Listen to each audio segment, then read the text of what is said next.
Dès que je deviens anxieuse, je me dis, bon, bah, allez, je vais aller rêver dans la lecture. Un moment d'évasion pour mettre à distance l'épilepsie dont souffre Laurine Troadec. Sa première crise survient en classe alors qu'elle n'a que 7 ans. Je peux très bien être bien quelques minutes avant, et je vais me raidir. Mon esprit va être sorti de mon corps, en fait. Et je vais revenir, et quand je vais revenir, je vais pas savoir où je suis, je vais pas savoir qui je suis, où est-ce qu'on est. Et après, tout va revenir à la normale au bout de 30 secondes. Pendant quelques secondes, l'activité électrique de son cerveau est déréglée. Sa jeunesse a été paralysée par les crises jusqu'à 6 par jour. On voit plein de gens autour de nous qui vivent des choses que nous, on ne vit pas. C'est-à-dire les soirées, les moments... on va au cinéma, enfin, les choses que vivent entre 14 et 18 ans, tout ça, on ne peut pas faire. Tout ce qui est parti à adolescence, moi, je ne l'ai pas vécu. L'agitation, la fatigue ou encore les fortes émotions sont autant de risques de déclencher une crise. Mais depuis 10 ans, elle n'en fait plus aucune. Mon traitement il est dans un tiroir et je l'ai mis dans un pilulier mensuel. Plusieurs médicaments matin et soir pour pouvoir enfin profiter d'un quotidien plus serein. Les gens autour de moi, c'est-à-dire ma famille, mes amis, n'ont plus cette chose lourde à porter quand je fais des crises. C'est-à-dire que ils sont pas, on va dire, mon aidant ou mon infirmier quand je fais ma crise, ce qu'ils ont vécu beaucoup quand j'étais très jeune. Et puis on peut passer ses journées comme tout le monde en fait. Avant d'être stabilisée, Laurine n'avait pas le droit de conduire. Aujourd'hui, elle rattrape le temps perdu. Je te laisse prendre le macaron.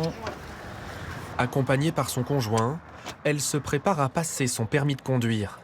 C'est enfin possible du fait que je fasse plus de crise depuis 10 ans. Et ça permet une liberté et une indépendance. Ça demande beaucoup de concentration entre les vélos, les trottinettes, les piétons qui traversent au rouge, les bus. J'ai décidé de prendre en automatique. Déjà, ça demande moins de choses à faire en même temps, en fait. Après plusieurs mois d'apprentissage, l'autonomie est enfin à portée de main. En termes de circulation, Laurine, elle sait circuler sur la route sans problème, quoi. Et c'est parti. Vers la piscine, c'est ? Ouais, toujours tout droit. Ouais. On va suivre les autres voitures, là. Et depuis près de 30 ans, elle vient supporter son équipe de cœur, le Stade Rennais. Allez-y, bon match. Merci. Son épilepsie est endormie mais pas guérie. Alors le contact avec la foule ne s'improvise pas. Je m'installe à ma place et après les gens viennent autour de moi. C'est pas moi qui vais aller à la dernière minute, rentrer dans le stade, me faire secouer par tout le monde.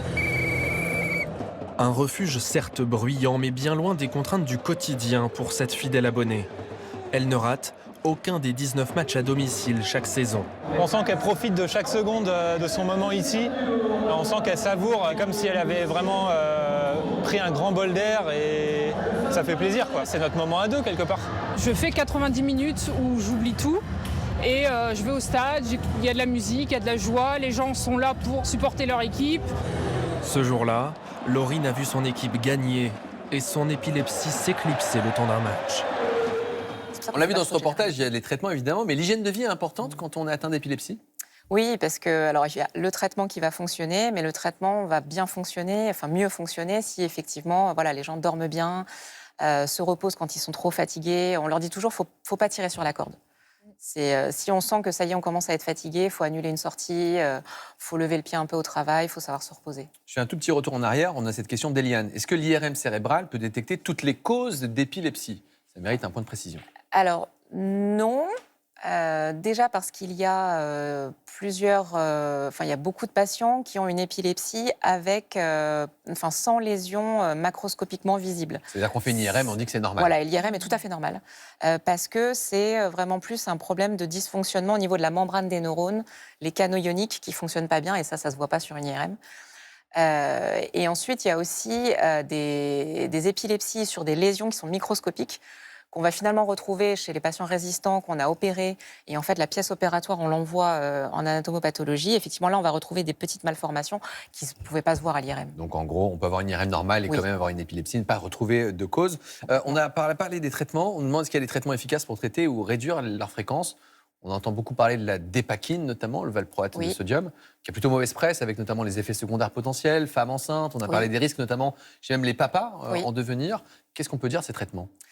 Alors effectivement, le premier traitement pour l'épilepsie, c'est les traitements médicamenteux. Donc on prescrit des médicaments à prendre par voie orale tous les jours, à heure régulière.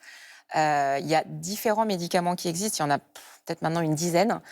Et globalement, il n'y en a pas un qui soit vraiment largement meilleur que les autres et c'est vraiment une réponse individuelle. C'est une affaire de neurologue, C'est en ça. gros, une affaire de spécialiste. Puis, et chaque patient est différent. Il y a des patients qui vont bien répondre à un médicament et pas à l'autre. Donc voilà, il faut essayer et trouver le traitement qui convient à tel patient. Traitement de fond et traitement de la crise peut-être aussi. quotidien. Nora, vous voulez poser une question?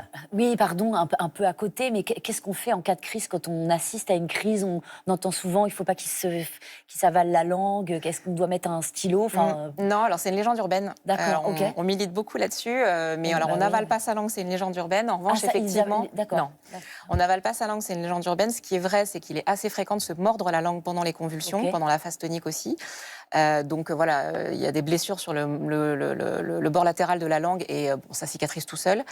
Et ensuite, quand la crise est finie et que les patients sont inconscients et ils vont mettre du temps à récupérer, comme ils sont inconscients, effectivement, il y a un relâchement et donc la langue pend un petit peu et donc ils peuvent avoir du mal à respirer, mais on n'avale pas sa Mais langue. on nous, laisse la qu'est-ce qu'on langue peut tranquille, faire mais voilà, du qu'est-ce coup qu'on fait Qu'est-ce qu'on fait si on assiste? Moi, ça m'est déjà arrivé Oui. d'assister à ça dans le métro, Oui. pardon, et on ne sait pas quoi faire. Ouais. Alors en fait, la première chose, c'est d'allonger la personne. Si elle est debout ou assise, il faut accompagner la chute pour éviter qu'elle se blesse en tombant.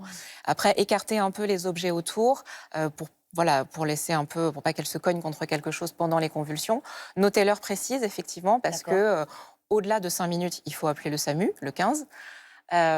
Protéger la tête, enlever les lunettes, tout ce qui peut blesser. Et en fait, il n'y a pas de geste technique. La crise s'arrête toute seule et le patient ensuite récupère tout seul. Et vous êtes venu justement avec un traitement d'urgence quand les crises sont prolongées. C'est ça. C'est-à-dire que dans de très rares cas, la crise ne s'arrête pas toute seule.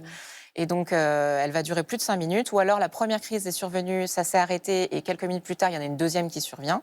Donc là, ça veut dire que la décharge électrique dans le cerveau ne s'arrête plus. Et donc, on a des médicaments d'urgence qui permettent de stopper ça, d'action rapide. Et donc, je vous ai amené... Donc, on le prescrit aux patients qui sont à risque. Et donc, ça se présente sous forme de pipette, déjà pré-remplie. On décapuchonne. Et ensuite, on met... Alors, ici, Dans Il n'y a pas de médicaments dans dans la votre truc là. Non, oui. c'est une démo. Ok.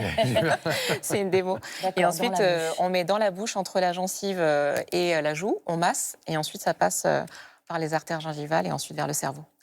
Mais est-ce qu'une personne épileptique peut vivre seule? Parce que tout ce dont on Oui. parle depuis tout à l'heure, quelqu'un l'aide? Comment on fait quand on est tout seul? Oui, alors majoritairement oui. Alors déjà, il faut quand même dire que 80% des personnes avec épilepsie, avec un traitement, ne font plus de crise.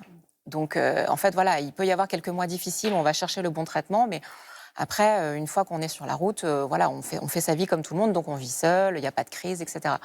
Pour ceux qui font des crises, alors ça dépend. Déjà, on demande à sécuriser le logement.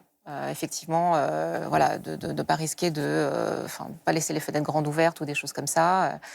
Après, il y a beaucoup de personnes qui font des crises seules chez eux, et comme justement la crise s'arrête toute seule et que les gens finissent par récupérer, heureusement, on a peu de grosses chutes sur les crises. D'un mot, Christine, on a 15 secondes. Les nouvelles thérapies sont-elles efficaces? Stimulation cérébrale, les cannabinoïdes, est-ce qu'il y a des nouveaux traitements dans l'épilepsie? Oui, il y a reste beaucoup de très peu nouveaux de temps. traitements. Toutes les années, il y a des nouveaux traitements qui sortent. La stimulation cérébrale, alors en fait, il y a la stimulation du nerf vague, qui est un traitement qui existe, c'est une neuromodulation qui permet de soigner les épilepsies pharmacorésistantes. Quand on a essayé les traitements et que ça ne marche pas. Médicaments qui ne marchent pas et qu'on a déjà opéré et que ça n'a pas marché ou qu'on ne peut pas être opéré. Et dans ces cas-là, on peut essayer le stimulateur du nerf vague. Le cannabidiol, effectivement, c'est un traitement qui marche bien, mais qui a beaucoup d'effets indésirables. Donc on le réserve il faut avoir vraiment beaucoup de crises et des crises sévères. Donc consultez le neurologue lorsque les traitements ne sont plus efficaces, malheureusement. Bien, merci d'avoir répondu à toutes nos questions.